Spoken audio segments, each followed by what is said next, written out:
समृद्धी औद्योगिक प्रशिक्षण संस्था जामरूड रोड तालुका जिल्हा बुलढाणा। आता 12वीची गरज नाही। 10वी पास विद्यार्थी 2 वार्षिक ITI केल्यानंतर 12वीच्या समकक्ष मानल्या जाईल। ट्रेडर्स, इलेक्ट्रिशियन, फिटर, वेल्डर प्रवेश देणे सुरू। मुलींसाठी फी मध्ये विशेष सवलत। संपर्क 98 Mother Teresa school of nursing Buldhana.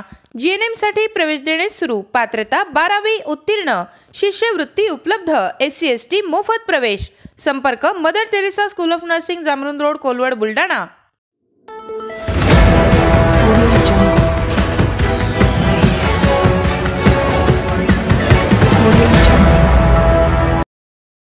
वीस वर्षांपूर्वी घर सोडून गेलेला व्यक्ती परतला घरी।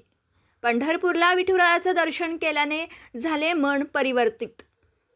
एखादी व्यक्ती घर सोडून निघून जाते किंवा गर्दीच्या ठिकाणी कुटुंबाची ताटातूट होते आणि बऱ्याच वर्षांनी ती व्यक्ती गावात कुटुंबात परत येते। अशी कथा आपण अनेक चित्रपटात पाहिल्यात। मात्र अशीच एक सत्य घटना बुलढाण्यात समोर आली आहे।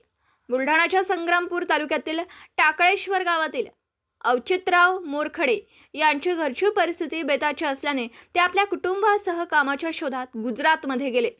मात्र त्या ठिकाणी कुटुंबातील कलह आणि मतभेदांमुळे त्यांनी कुणालाही न सांगता ते 20 वर्षांपूर्वी घर सोडून निघून गेले। त्यानंतर ते बडोदा येथे काम करत राहिले। परिस्थिती आणि कुटुंबातील मतभेदांमुळे घरी कधीच न येण्याचा निर्णय त्यांनी घेतला होता। दरम्यानच्या काळामध्ये अवचितराव हयात नसल्याची भावना गावकऱ्यांची झाली आणि कुटुंबासह गावकऱ्यांनी ते परत येण्याची आशा सोडली होती। मात्र यावर्षी ते पंढरपूरला विठुरायाच्या दर्शनासाठी आले आणि त्याच ठिकाणी त्यांना त्यांचा भाऊ भेटला। ताबडतोब संपूर्ण गावात अवचितराव जिवंत असल्याची वार्ता पसरली। 20 वर्षांनंतर अवचितराव यांनाही आपल्या कुटुंबाची ओढ लागली। राग शांत झाला आणि त्यांनी गावात परतण्याचा निर्णय घेतला। अवचितराव गावात पोहोचताच त्यांच्या कुटुंबासह गावकऱ्यांनी त्यांचे वाजत गाजत स्वागत केलं। एकमेकांना पेढे भरवले। यामुळे गावात मोठं आनंदाचं वातावरण पसरलं। सर्व गावकरी त्यांना भेटायला आले। विठुरायानेच त्यांचे मन परिवर्तित करून त्यांना घरचा रस्ता दाखवला आणि कुटुंबाची भेट घालून दिली, अशाच भावना गावकऱ्यांकडून व्यक्त केल्या जातात। एखाद्या चित्रपटाच्या कथेप्रमाणेच ही सत्य घटना घडल्याने याची जिल्हाभरात चर्चा होतीये। लेकिन गेस्ट हाउस में कुछ प्रॉब्लम हुआ, उसके लिए जगह नहीं मिले। उनके पहचान वाला था, फिर उनके भाई से मुलाकात हो गई। मिल के आए हो गए कुछ, तो उनके भाई ने सबको पूरी फैमिली को फ़ोन करके बोला कि भाई ये जिंदा है और इतने सालों से बाहर निकल गए, अभी है और मेरी मुलाकात हुई। वो एक उनका होता है अपने भाणिया है ना, गोपाल करके दिल्ली गए थे, तो दिल्ली से रिटर्न आ रहे तो मालूम पड़ा कि ये भाई मोहन काका है इधर। तो फ़ोन किया, संबंधी में फ़ोन किया होगा, भाई ने, उनके भाई ने उन्होंने, तो फिर बोले वो रिटर्न आने के टाइम आए दूसरे। तो मैं उनको अक्सर चौक करके है मुछमुड़ा करके गांव जैसा सिटी है, तो वहाँ जवळपास समजा 18 ते 20 वर्ष झाले संपर्कातच नव्हते। आम्ही तर हे समजलो किंवा गावाने हाच विचार केला की बुवा हे हयात नाहीत बरोबर आलं, म्हणजे सर्व आशा सोडल्या होत्या लोकांनी सर्व।